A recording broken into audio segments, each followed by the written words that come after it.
법적으로 인간이란 무엇인가?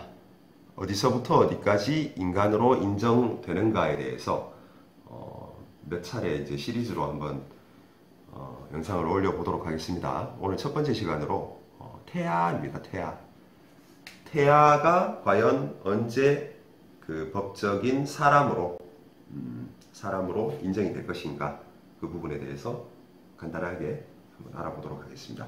자, 일단 태아는 뭐 크게 이제 민사관계에서의 이제 태아가 사람이 되는 시기, 그것과 형사관계에 있어서 범죄와 형벌이죠. 이 관계에 있어서 그 태아가 사람이 되는 시기, 이것을 이제 달리 적용을 하고 있습니다.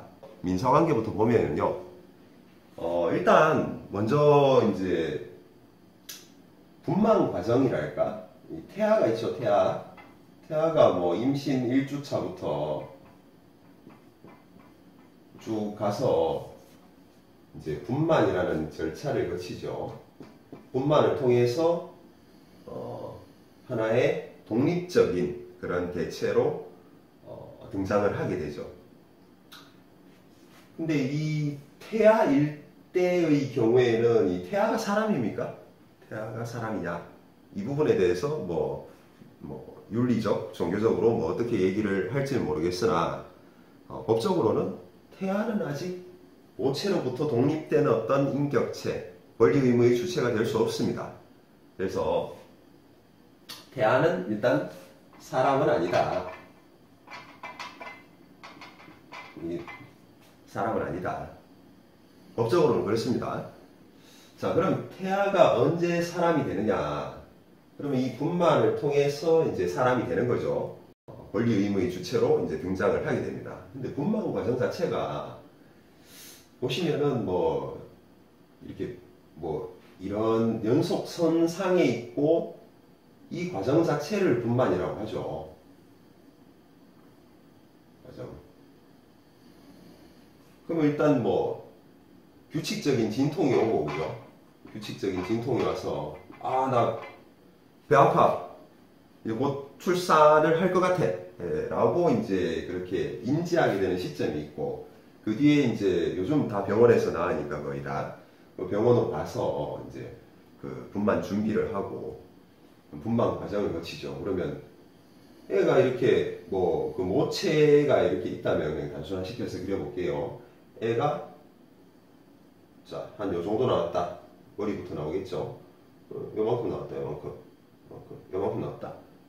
그러면 이거는 태아입니까? 사람입니까? 그죠? 그러고 이거 좀 더 나왔어. 좀 더 나왔어. 한 요 정도 나왔다. 이러면 태아입니까? 사람입니까? 다 나왔어. 모체로부터 다 나왔어요. 탯줄이 연결되어 있죠. 탯줄 자르기 전에는 사람입니까? 독립적인 개체입니까? 이게 어떤 연속선상에 있다는 거죠. 이게 뭐 어떤 딱 칼로 자르듯 이렇게 그 시점들을 딱 정하기가 어려워요, 사실. 그래서 이 과정 중에 어떤 시점에 정확하게 사람이 되는가? 형사관계에서는요, 형사관계에서 태아의 법적 지위라는 게 왜 문제될까? 어떤 부분에서 문제가 될까? 그러면 형사관계에서 일단 그 범죄와 형벌인데 범죄를 저지르는 사람이 있죠. 범죄자라고 할게요. 범죄를 저지르는 사람이 있습니다. 그러면 그 범죄로부터 피해를 입는 피해자가 있겠죠. 피해자가 있다. 이 양 당사자가 생기는 거죠. 물론 뭐 형사소송에 있어서 당사자는 아니지만 피해자 같은 경우에 뭐 어쨌든 이 범죄에 있어서는 이 쌍방이 있을 겁니다. 그러면 이게 이제 보호의 개체가 되는 거지. 그죠? 뭐가 보호한다? 형법이. 그런 그 형사법이 지키는 이제 보호할 만한 개체로서의 피해자, 사람. 그게 있고 범죄자, 사람이죠.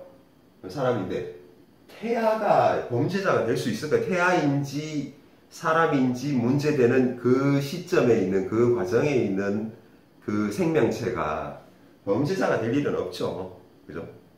범죄자가 될 일은 없다. 그러면 이거는 필요가 없다는 거죠. 그러면 형사관계에 있어서 태아가 문제되는 것은 항상 피해자, 보호객체로서의 의미만을 갖습니다.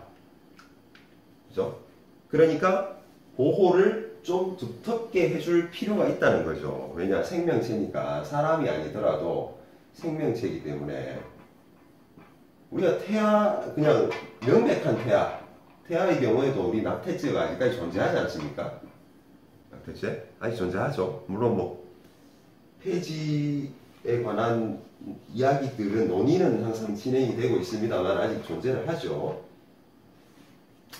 자, 이런 생명 보호를 위해서 이제 조금 앞당겨서 태아가 빨리 사람이 됐다라고 봐줄 어떤 필요가 있는 거죠. 그래서 형사관계에서는 좀 빨리 인정을 합니다.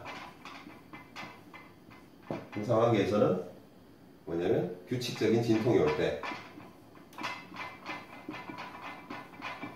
규칙적인 진통이 오면 이미 출생한 걸로 보는 거죠. 사람이 됐다고 보는 거죠. 그럼 이게 뭐 실제에 있어서 어떤 차이를 불러오느냐? 분만 과정에서 혹은 분만 임박한 시점에서 규칙적인 진통이 오고 있는 시점에서 그 태아를 사망케 하는 경우가 있겠죠. 의사나 조산사가 과실로서 그렇게 할 수도 있고요. 아니면은 이 임박한 진통이 오고 있는 이 임산부에 대해서 과실로서 혹은 고의로 그 태아가 태아가 아니라 이제 규칙적 진통이 오면 일단 사람으로 보니까 출생한 걸로 보니까 그 사람을 죽게 한 그런 것들이 이제 있을 수 있는 거죠. 이런 경우에 규칙적인 진통이 오고 있었다면은 이미 출생한 걸로 봐서 사람이 죽은 걸로 보는 거죠. 그러면 과실로 죽였다면은 과실치사가 되는 거죠. 과실로서 사망에 이르게 했다는 거죠. 근데 그게 어떤 의사나 조산사였다면 이제 업무상 과실이죠.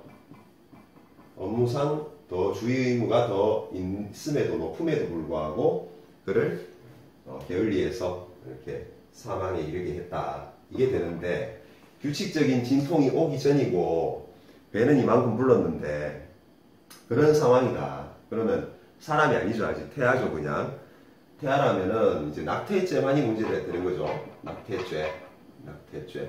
근데 낙태죄는 고의로 낙태를 하면은 분명히 이제 그 모자보건법상의 어떤 그런 사유에 해당하지 않는다면 처벌을 아직은 현행법상은 처벌을 하도록 돼 있습니다. 실제 처벌이 잘 안 되지만 그럼에도 불구하고 이제 따져보자면 이제 낙태죄가 되는데 과실로 낙태를 하게 되면 뭐 교통사고를 냈다든지 교통사고를 냈는데 임산부가 이제 낙태가 된 거죠. 유산이 된 거죠. 애가 죽어버렸다. 뭐 이런 경우에 과실 낙태죄는 형사처벌 대상이 아닙니다. 과실범 처벌하지 않습니다. 낙태죄는. 그러니까 이거는 형사 문제가 아닌 게 되는 거죠. 물론 민사상 손해배상 청구권은 당연히 발생할 수 있습니다. 과실이 있다면.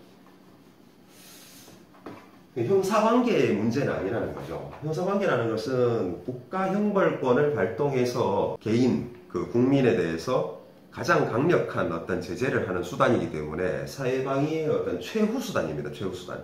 그래서 무작정 뭐 이렇게 막 갖다 대는 게 아니에요. 원칙적으로. 근데 지금 막 갖다 대는 경우도 좀 있을 수 있는데 그렇게 하면 안 된다는 거죠. 형사관계는 어제도 형벌이라는 것은 국가방위의 최후 수단이다. 그래서 보충성 원칙 이런 것들이 지배를 하는 거죠. 어쨌든 이게 이런 문제죠. 과실치사냐 아니면 과실 낙태냐. 이건 형사 문제가 아니고 이거는 형사 문제라는 말이죠. 사람 죽었으니까. 이런 이제 어떤 차이를 나타내게 된다는 거죠. 그래서 형사관계에서는 결론은 규칙적인 진통이 올 때 그래서 분만이 임박했을 때는 이것은 이제 이미 출생한 것으로 본다. 그래서 사람이 된 거죠. 얘가 죽었다면 이제 이런 부분들이 문제가 되는 거죠. 따져봐야 되는 거지. 이거는 왜 그렇다? 이 보호 객체, 보호를 해줘야 되는 어떤 생명 존중 그런 것 때문에 그런 것이죠. 더 앞당겨서 그 분만 과정 중에 앞당겨서 사람으로 보게 되는 거죠. 자, 반면에 민사관계를 한번 보면요.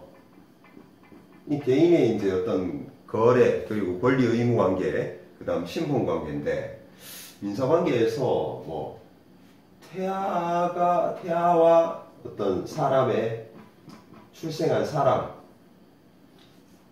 이 뭐 경계, 뭐 이 시점에, 모호한 시점에 있는 어떤 생명체가 뭐 땅 살라고 계약을 하겠어요? 집 구하려고 전세 계약을 하겠어요? 뭘 하겠어요?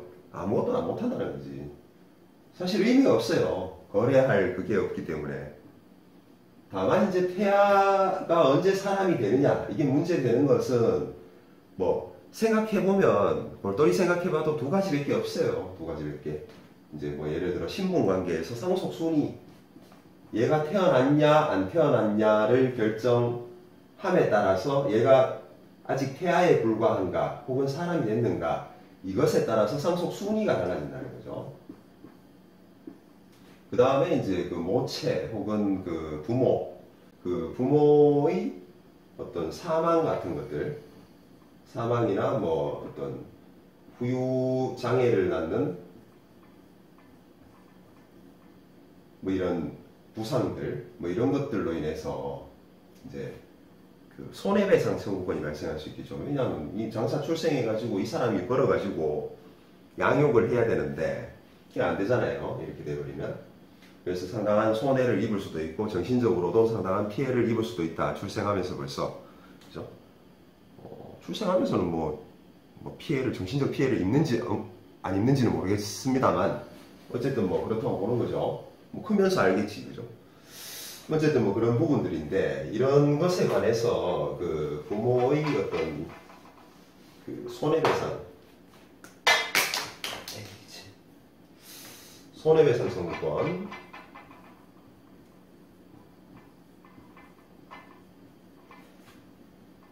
뭐 이런 부분들이 문제가 될 수 있죠. 그리고 임신 상태에서 이 뭐냐면은 그 어떤 타인의 고의 과실로 인한 어떤 침해 행위로 인해서 그 태아가 정상적으로 출생하지를 못했다. 어떤 장애를 갖고 태어나게 됐다. 뭐 이런 부분들도 있을 수 있겠죠. 손해배상 청구권은 이 부분이 이제 문제가 되는 거죠. 이해관계가 있다. 태아 사람 요 경계 어디께 있는 혹은 뭐 태아일 때, 명백히 태아일 때도 이런 부분들은 다 이해관계가 있다. 이거 외에는 생각해 보셔도 크게 뭐 이 경계에 있거나 뭐 태아가 뭐 그런 뭐 거래를 할 것도 아니고 민사관계에서 크게 문제될 게 없어요. 등장할 일이 없죠. 근데 요 두 가지가 크게 문제되는데, 요 부분은 민법에서 아예 명문으로 규정을 하고 있어요. 이런 경우에는 요거에 관해서는 그 태아는 이미 출생한 것으로 본다라고 규정을 하고 있습니다. 명문으로 그냥. 그러니까 출생한 거예요. 태아 뭐 이 경계가 중요한 게 아니고, 태아 뭐 임신 1주차라도 임신 증명만 있다면은 그때 수태되었었다, 임신되었었다 라는 증명만 있다면, 그러면 요것에 관해서는 이미 출생한 걸로 보는 거예요. 그냥 법적으로, 법률적으로, 명시적으로, 명문으로 그렇게 규정을 하고 있습니다. 그러니까 굳이 이 아까 형사관계에서처럼 그 분망 과정상의 어떤 요 모호한 이 과정상에서 굳이 이렇게 앞당겨서 출생한 걸로 봐줄 필요가 없는 거죠. 그러니까 우리가 상식에 부합하게 태아가 언제 사람이 되느냐, 그러면 모체에서 완전히 분리된 때, 모체에서 완전히 노출됐을 때, 그때 태어났다고 하잖아요. 보통 상식적으로 그냥 그 상식에 부합하게 그냥 그렇게 해석을 하고 있습니다. 자, 태아의 법적 지위에 대해서 간단하게 알아봤습니다. 다음에는 이제 이거는 그 사람이 언제 사람이 되느냐, 그에 관한 시기에 관한 거죠. 시기. 시작 시점. 시작에 관한 것이고, 다음 시간에는 그 사람이 언제 사람이 아닌 게 되느냐. 사람의 종료 시점이죠. 사람이 아니게 되는 시점. 그에 관해서 다음 영상에서 찾아뵙도록 하겠습니다. 감사합니다.